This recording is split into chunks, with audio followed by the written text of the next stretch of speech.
Hey guys, you're watching Just Hoop Talk podcast on YouTube. Be sure to subscribe to the channel and to our podcast on all streaming platforms. Hey, what's going on, everybody? Welcome to Just Hoop Talk. You're with your hosts, Justin Henry and Will Thompson. And today we got a very, very special guest, a friend of the family. What's up? It's Cody Demps. What it do? What's happening? Hey, Stockton Kings guard Cody Demps, man. How you living, dog? Been cool, man. Just trying to survive these crazy times. Man, that's real. That's real, man. Well, I want to talk to you a little bit about that first. I think just giving a little bit of background about who you are, kind of what your status is on who you played with and some things you've been doing. Here in the short term, just like who you played for, what you've been up to, would be good to hear. For sure. So, Cody Demps, Sacramento native. Been playing professional basketball for the last 3 years in the G League in the Sacramento Kings organization. And so, right now, just during quarantine time, just trying to – it's a weird time. I've never been in a situation before. I got to do a lot of stuff on my own. Been in contact with the organization here and there, but anything like too crazy. Like, I don't think I've even talked to my coaches yet. I've just been in contact with my weights guy. And so he's been sending me workouts. Been trying to get in some drills at home. I mean, there's not much else you can do, really. Just a lot of ball. I found courts. But they always have tape on them, so I have to take the tape down and then I snap the shots up and then leave. Dude, it's crazy times we live in, man. You can't even go to the park and get some shots up, man.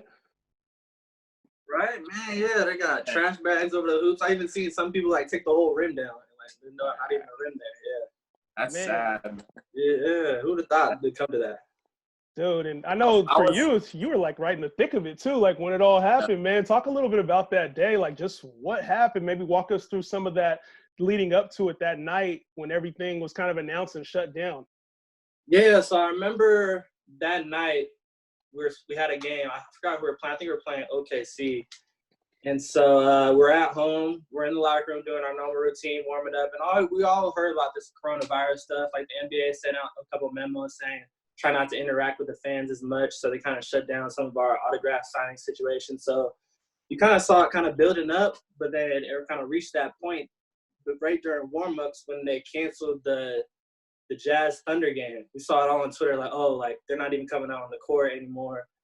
Something crazy is about to happen. So going into that game, I kind of got a feeling that it might be our last game for the season. It wasn't anything for certain, people were just saying it was kind of like a rumor, but I don't know, in my mind, I was like, man, it's not going to get any better, as fast as we thought it would. So going into that game, we finished that game out. Right after that next day, they told us, hey, we're not allowed into the facility anymore. They're going to shut things down and see what happens from there. Hey, OKC Blue, that was LiAngelo Ball's first game too, right? It was, yeah. I remember they had a bunch of fans. He had his own little fan segment. He didn't even play in the game. But they got a LiAngelo Ball chain going on, so yeah, it was kind of crazy. I've never seen anything like that. They just been rooting for him.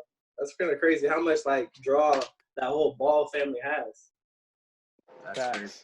So I know you said you haven't been in much contact with your coaches. What about your teammates?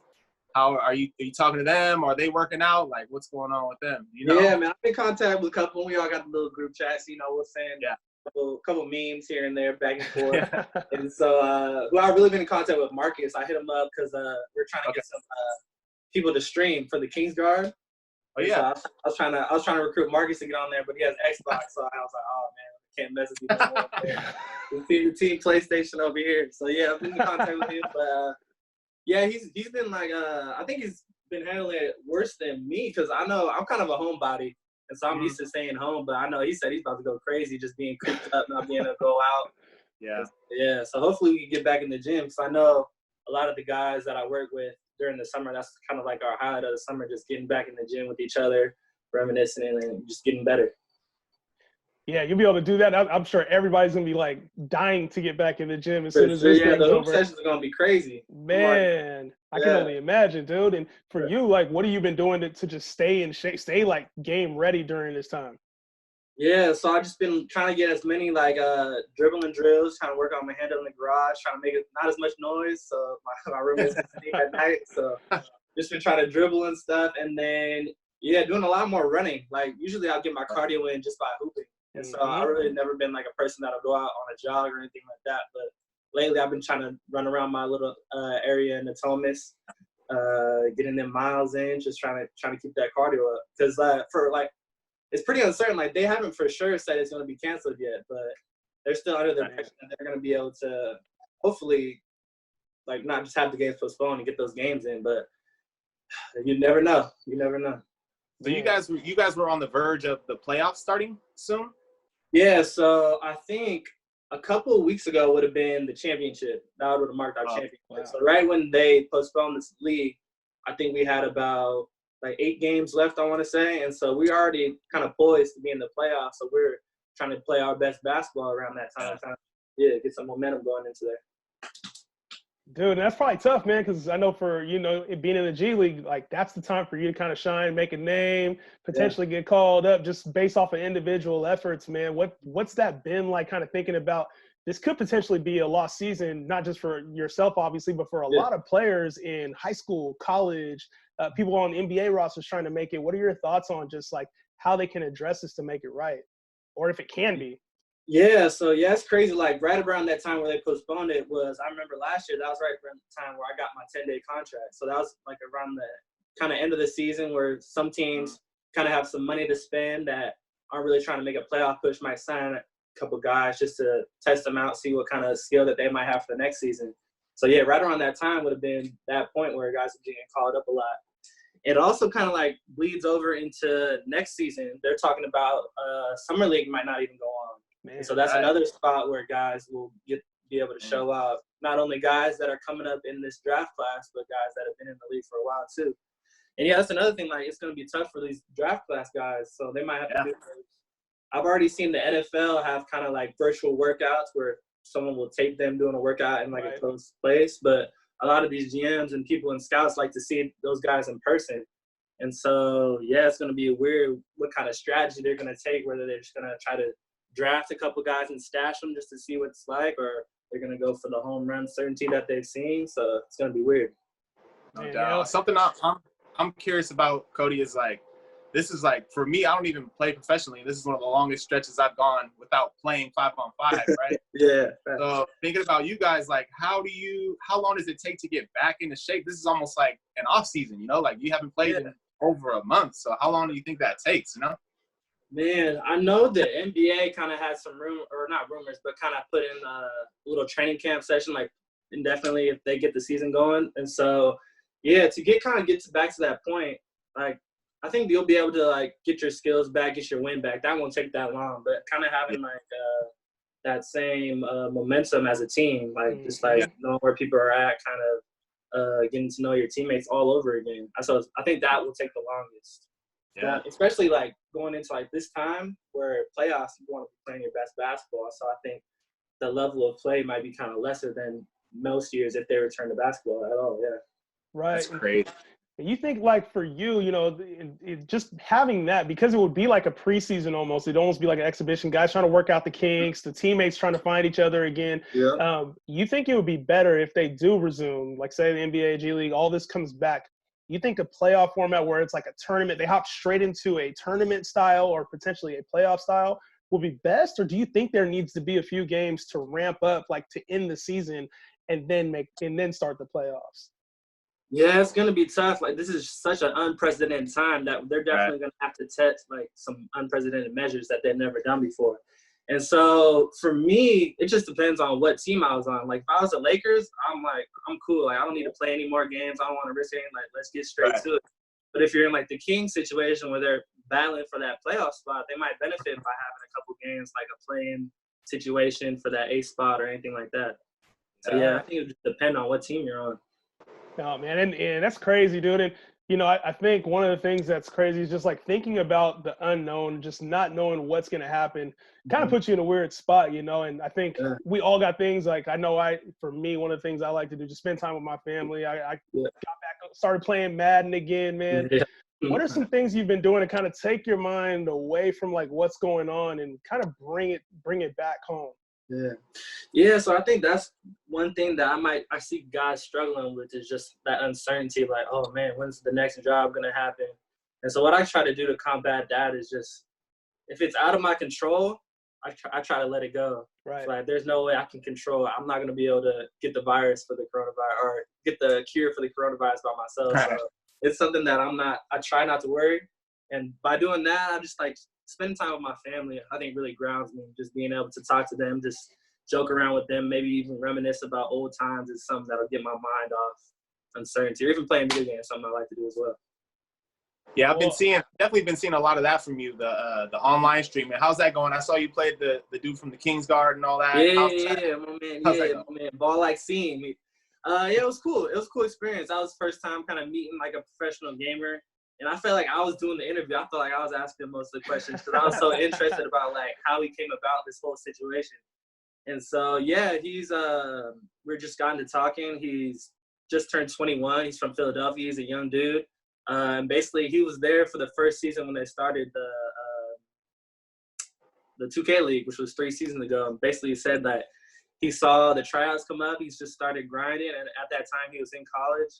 And then he got drafted, fortunately. And then he basically said, all right, like, this is my job. I'm going to have to get to it. So he kind of, like, dropped out of college. And so, yeah, it was just interesting just hearing from him and seeing all that other stuff.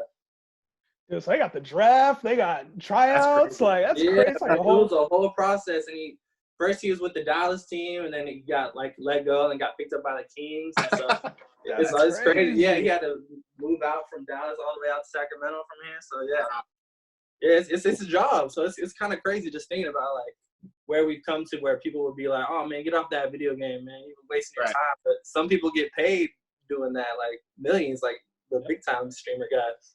What you mentioned you played PS4. What games are you playing? Man, so yeah, I've been on 2K, obviously. I've been on a lot of MLB The Show. I don't know, for some reason, I just love that. I've been competing against other dudes in MLB The Show. I'll get my golf game on a little bit too. You don't see a lot of people play golf on video games, but I'll be doing that. And then what's another one? Call of Duty. Been playing Call of Duty too. So I really won't play Call of Duty by myself, but if my friends hop on, then I'm for sure hopping on too. It's always a good time. Yeah, man, I'm not going out there getting caught with those headshots, man. Those guys are too good on that. Man, yeah dude. Yeah.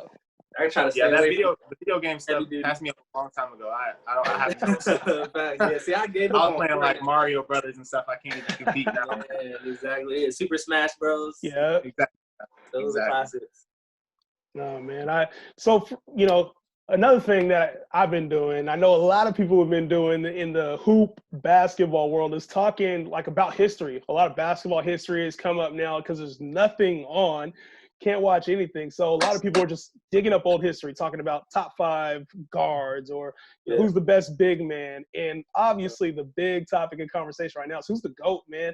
And I think, everybody's going MJ, especially with the new documentary out, man. But I want to hear your thoughts. Like, who you got as the GOAT? Maybe your top 3 or top 5 if you want to drop that. What are your thoughts on the whole GOAT combo? Yeah, so first of all, I think it's an amazing time, and I'm glad ESPN moved up the date to be able to release Last Dance. I think that's perfect time for people that are at home, just not doing nothing. And so, yeah, like you said, it just sparks a lot of conversation. And so, yeah, it's kind of weird to me because I was born in 93, so I don't really ever remember, like, seeing, like, prime MJ's, like, live games. And so I think that just has, like, a whole another, like, resonance to me. So because when I think of, like, the best players and the best feelings that I've ever seen people live, it's, like, Kobe Bryant. And so just seeing him live. So for me, he's my GOAT. So, but if we're just talking about, like, just straight up skills or just the way they've changed basketball, I think if there wasn't any Michael Jordan, I don't think the NBA would be where it's at today. He just brought so much popularity, brought the sales up and all that stuff. So I think he might just have to be the GOAT just in that sense. See, that's why you're my guy, Cody. Yeah, man. For sure. We ran our top 5 shooting guards the other day. I had Kobe number 1, man, over Jordan. I think the thing is everybody acknowledges the greatness in the room. At least the people who are having the conversation that know basketball, they know that it's all an equal level of greatness. And you're nitpicking at things at the end of the day. Definitely. And so, Kobe obviously was somebody, you said he was somebody that you watched, that you have as your number 1. What were your thoughts kind of going back this past year when tragic passing happened? Oh, yeah, man. That was tough. Like, even to this day, it's still crazy. I'll see, like, a Kobe highlight and just like, man, just R.I.P. Kobe. Like, whoo, I think it caught the world by storm. Like, it was so unexpected. somebody that you kind of saw him still in the media doing his thing with his daughters. He was still involved in a lot of things like with his documentary and stuff. So it's someone that you didn't really like go as you thought. Like you kind of pictured Kobe going out in like a wheelchair, like old man, just saying peace to the world, like thanks for good times. But just to be taken from us like so suddenly, I think really kind of captured kind of the whole world by song. Yeah. No, I did, and I think, you see the posters back there. I got the Kobe posters up. I'm a huge Laker, Kobe fan. I can't wait, man. Hopefully they do a little Last Dance thing like they did with Jordan for him. That'd be sick. Like I think I've seen on Twitter that they had like his last couple years there was a camera crew following around. I think I just seen that post. So I'm sure they're trying to bust that out as quick as possible because I'm sure people would love to see that. Yeah, that'll be gold, especially like the biggest thing with the Last Dance is like we're getting a look at a lot of stuff that we didn't see in Jordan's era.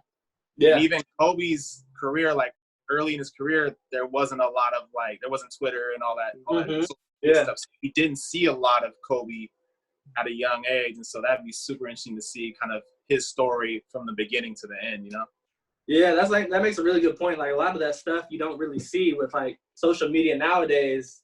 It's kind of hard to brush out something under the mat, but back then, I'm sure there's a lot of stories that are being untold, and that's crazy. You got who's a teammate that you've had? You can either say it or not. The teammate you've either had now or in the past that gives you that Jordan vibe, that crazy teammate. You got one or not? You want to put on blast? Just like the competitiveness side? Ultra competitive. Man, one dude I'd say was my man Mike McKinney. In Sac State. He's a Sac State legend. He's playing overseas right now in China this past year, and so he's one of like the leading scorers in Sac State history. And so his competitiveness was just off the charts. I remember we were scrimmaging one day, and one of my other teammates also was really having a good year this overseas was Eric Studeville. And so Eric Studeville is like a 6'10" dude, and we're scrimmaging. I think it wasn't even like an actual practice. I think we were just trying to get some runs in at the well at Sac State. And all of a sudden they're battling back and forth, a tough game, and all of a sudden start getting some hard fouls here and there. And straight up Mike, who's probably 6'1", 6'2" on a good day, straight up shoved Eric, who's probably a good 280, twice his size. So I've never seen anyone try to go at a guy 2 times as big. But Mike didn't care, man. He had that competitive drive in him, that fire in his eyes that I've seen before many times. And so he's something that I definitely compare to. That's dope. That's dope, man. And you mentioned overseas. You did a little almost overseas stuff, man. USA team, man. Talk a little bit about your experience with Team USA and what that was like.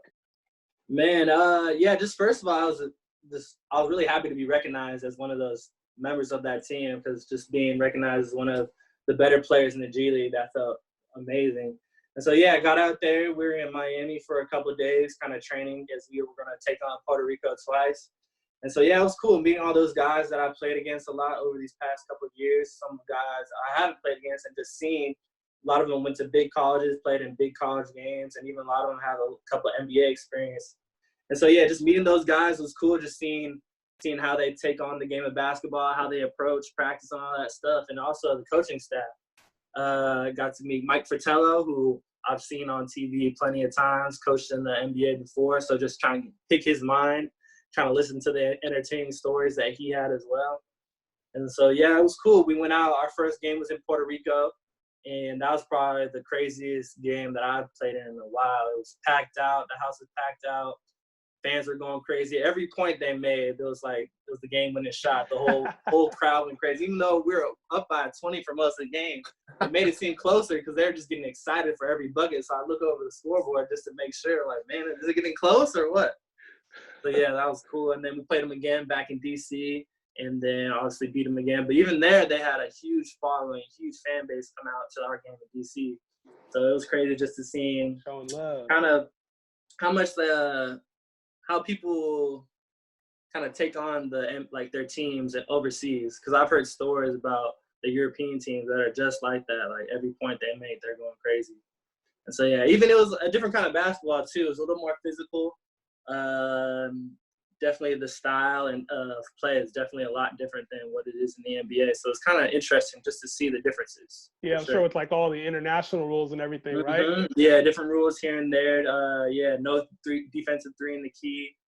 Different basketball. Different basketball is a little different. So it's kind of weird. It was definitely a good experience to have for sure. That's sick, man. Well, talk to me. What's coming up with you, man? I know obviously this whole thing is putting a pause. What are some things that you're working on? Like, what do you have coming up here that you want goal wise for yourself? Like, obviously making the roster, NBA roster is at the top of that list. But what are some other things that you're working on? Or maybe some goals that you have here when things do get back on track? Yeah. So it's kind of interesting time. Like. Not having that kind of credential on your kind of on this past season, not being called up. So not having that kind of puts like your sellability or kind of marketability on kind of hold. Yeah. And also having summer league on hold as well kind of puts like a question mark in what my future will hold, because that would have been another chance for me to kind of show out for some NBA teams. And so I'll just have to do a lot of talking with my agent, trying to see what he recommends going into this next season, but definitely have the option probably be either G League or overseas. And so it'll be interesting to see what kind of offers that will come in with this postponed season. So there's a lot of question marks in the air for everybody, from management, from the agents to the players. Yeah, that's facts, man. Yeah. Well, and I think talking about one thing that I wanted to bring up and I didn't get a chance to is I know the season for you already, that's kind of like up in the air. There's also a lot of history with the NBA season. So now that it's we may not see it play out in its entirety. What do you think would have happened? Like NBA Finals, if you had to pick the matchup. So like the season would have gone as planned, like no postponement or anything like that. Oh man, I definitely think LeBron was on a tear. I think he was on a mission. I think he had the perfect kind of side pieces, Anthony Davis, that he could just lob it up to any other play, take some pressure off him. And so they're playing well, and I think it would have came down to them and the Bucks, really. I think they're playing well together. They have guys that'll make shots for them in critical moments, and kind of the East being not as tough as the West kind of put them at an advantage as well. And so I think it would have come down to those two teams. And that would have been really interesting to see, having that battle for a 7-game series. Yeah, it definitely would have. I wish we could have seen that kind of play out. Now it's changing, right? Because, like, what if KD comes back? And what if Kyrie comes back? What if – so it changes the dynamic. So it's kind of a bummer that we didn't just get to let that just play out. For sure. And also be interesting for, like, legacy-wise, just in terms of, like, LeBron James, like, having him won that championship or having the season not even go on in the record books and not have this chance to add to his legacy or whatever that may be. So, it's kind of weird. Yeah, man. Dude, we'll see. I don't know. Hopefully the season comes back. I would love to see, like, I know they want to. I know. I think I've been talking to players. Players want to. Management, even the sponsors want that money to come in. So I'm sure they're doing everything they can to try to get it back. It'd be interesting to see if that's how the dynamic shifts, though, too, because I know that the season's been pretty competitive with, like, the NFL, and so nobody watches during that time. And if they push the season back, like, instead of it being a summer league, would it be like a fall league? And there still have those opportunities. You think a later season start, like maybe starting Christmas Day or after New Year's, would be a beneficial thing, or what are your thoughts on that?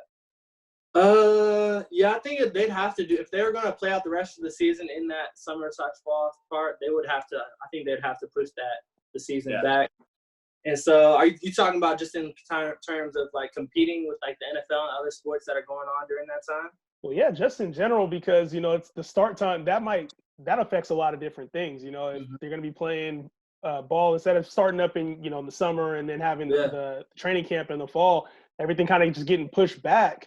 Because the NFL, I mean, they dominate the ratings, obviously, and people really don't pay attention to basketball until February, March playoff time. So for sure. Yeah, so I know they'd be definitely a priority. I think the TV people are trying to put them at the best times, obviously, because like you said, like the NFL, they have that one day, or not one day, a couple of days on the weekend, Sunday or Monday, those days where they play the games, and Thursday. But I think definitely they'll be a priority on other days. And I think there's a lot of just straight hoop fans out there that there are enough that would actually watch and make it worth it. So, yeah. That's true. That's very true. Yeah, man. Well, hey, man, Cody, appreciate you coming on, man. I think this is dope combo, man. Good to hear kind of your insight, too, being from as a player's perspective, being on the court during that time, man. Tell the people where they can follow you at, man. Like, where can we find Cody Demps? Yeah, man. So, yeah, I'm biggest on Instagram, so you can follow me on there. Yeah, Cody Too Easy. And so, yeah. Oh, also on Twitch. If you want to watch me stream the show games or Call of Duty, you can check me out on there. The same handle, Cody Too Easy. There we go. All right, guys. That's another Just Hoop Talk in the books. Cody, we appreciate you being on, my man. No, thank you for having me. Absolutely. Oh, yeah. For more NBA, college, and hoops coverage, be sure to subscribe to Just Hoop Talk podcast on YouTube and all streaming platforms.